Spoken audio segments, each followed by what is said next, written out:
Good morning and welcome to day one, week one of 5 weeks to OMG. We're going to kick off this week talking about colour. Now, whether you believe in colour analysis or not, everybody has to admit that some people just don't suit certain colours. So this week we're going to find out all about how to find out which are the colours that suit you and which are the ones that you should avoid because they make you look dead. So there are some quick and simple things that we can learn about colour. I could really overcomplicate things and go on and on and on about dominance and secondary and tertiary and all kinds of crazy scientific stuff to do with colour theory, but really for the purposes of this we don't need to go into that level of detail. So I'm going to start with the basics. First of all, if you are a redhead or if you have grey hair, you're really easy to deal with, okay?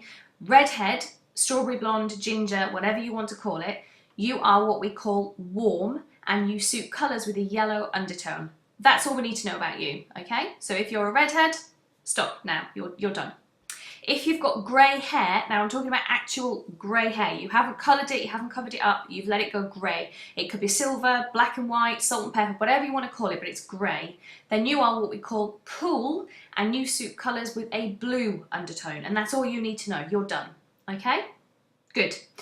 For everybody else, I want you to think of your hair colour as if it's on a scale of light to dark. So blonde brown hair, it's all kind of a brown colour. If you imagine it was white to black, yeah, white is the lightest and black is the darkest, that's the kind of scale I want you to imagine. And then we're going to go through all the shades of grey in between, but we're using it for brown.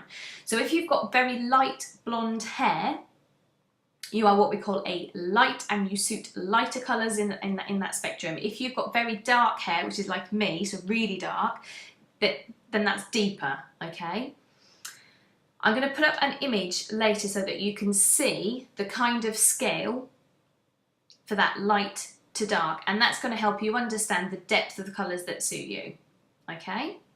The other thing that you need to worry about, and again, redheads and grey hairs, you're not included in this, is the colour of your undertone, your skin colour, okay? So whether or not you've got a warm undertone or a cool undertone, because this helps you with things like jewellery, gold and silver jewellery. If you're a lady, what kind of makeup you wear, whether you wear pinky reds or orangey reds, that kind of thing, okay?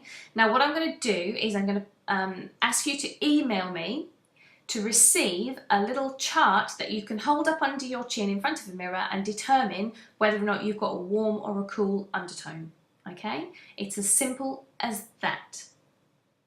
So if you want that chart, I'm going to put the email address up and you can do that. So this week is all about colour. We're going to get you wearing your best colours and you're going to look fabulous. Ready to go? Great.